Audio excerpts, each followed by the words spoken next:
While working through the night on a project, my phone suddenly lit up with a notification from the smart home app. Master bathroom aromatherapy bath mode activated. Please enjoy. Neither my wife Victoria nor I was home, and our house manager Mary was on vacation. So who had turned on those appliances? I checked the app again, then called Victoria. Victoria, why didn't you tell me you were coming home? She looked confused on the video call. Miss me already? Honey, this project is really important. I won't be back until tomorrow night at the earliest. I rubbed my temples. Sorry, I've been so busy I lost track of time. See you tomorrow. After hanging up, I watched the smart home app and noticed the master bedroom curtains had suddenly closed. I texted Mary, then drove home. I almost called Mary, thinking of those stories about house managers stealing from their employers. But I hung up before it connected. Mary had been with us for over a decade. She was family. She wouldn't do something like that. At the community gate, I rolled down my window. Did someone come see me today? A friend said they were stopping by. The guard shook his head. No outside visitors registered today. Maybe they changed their mind? I nodded. Probably, thanks. Just then, Mary video called me. She was at home with her kids. Mary, take a few more days off. Spend time with your family. I'll make sure you're compensated. I ended the call and my smile vanished. Mary wasn't here, so had someone broken in? But why would a thief use the bathtub? When I reached the villa, the master bedroom lights were on. My chest tightened. Someone was inside. Who? I opened the front door quietly. Before I could turn on the lights, moonlight showed me Victoria's slippers had been moved. I distinctly remembered lining up our shoes before I left. Was someone secretly living here like in those news stories? Afraid the intruder might panic, I grabbed the baseball bat from behind the door. But just as I started up the stairs, Victoria appeared at the second floor landing in her bathrobe and turned on the first floor lights. Dylan, what are you doing back? She towel dried her hair and clicked her tongue at the bat in my hand. And with that, I exhaled. Just got off work. Saw your shoes had been moved and thought we had a burglar. Victoria, you didn't tell me you were coming home. You scared me. Then something hit me. Wait, didn't you say you wouldn't be back until tomorrow night? Victoria ran down and pulled me into a hug. That was the plan. But when you called, I knew you must have missed me, so I rushed back. I wanted to surprise you. Her expression when she saw me was perfect. Delighted, loving. Her words were sweet. But the fresh scent on her didn't match. The bathroom light had been on for a while. She said she'd just gotten back. She was lying. Aromatherapy bath mode leaves a fragrance, but she only smelled of her usual body wash. Victoria was lying to me, and someone else had been using my bathtub. She was cheating. I checked my phone for the bath end time. It had stopped right before I arrived. My house only had one entrance. Whoever used my bathtub was still here. I smiled and moved past her toward the stairs. Thanks, Victoria. I'm tired. I'm going to wash up. She opened the master bedroom door for me, looking pleased with herself. I heard the sound downstairs and knew it was you. Look, I even drew the bath for you. I walked into the bathroom and glanced at the screen. Bath mode activated. She always used aromatherapy mode, but she never wore this particular scent. Then I heard something drop. I walked back into the bedroom and stared at the wardrobe. Victoria glanced at the collectible model on the nightstand and exhaled quietly. But I wasn't looking at that, I was staring at the wardrobe. That row of custom cabinets was big enough to hide someone. The moment my hand touched the door, "Wait," Victoria said. "Dylan, I brought you a gift. It's over there." She pointed at the model on the table. My eyes lit up. Is this the limited edition I've been waiting years for? Distracted, I turned it over in my hands. Then, while Victoria wasn't looking, I yanked the wardrobe open. I searched left to right, top to bottom. No one. Victoria straightened the clothes inside, her voice perfectly even. "Which pajamas do you want, Dylan?" There was nowhere else to hide. Maybe I was overthinking it. Maybe no one was here. I pointed to my usual set and let my guard down. Must be a system glitch, some program starting on its own. For security,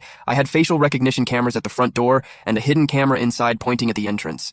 You can find the full story in my bio. It's free.